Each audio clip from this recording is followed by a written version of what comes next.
I was going into Cricut Design Space on my tablet today, and upon opening the app, I got a pop-up saying there was an update.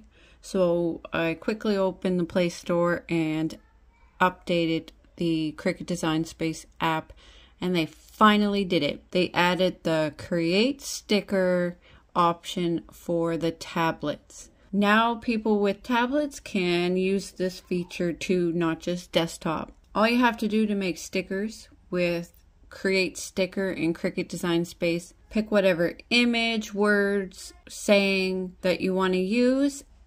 You select it. It can be multiple layers. You just select all the layers that you're going to use and you click Create Sticker, and then you choose between die cut and kiss cut. You pick your border if you want a border. Then you click Create Sticker, and then your sticker's ready to go. Now this feature is on the tablet for Cricut Design Space as well.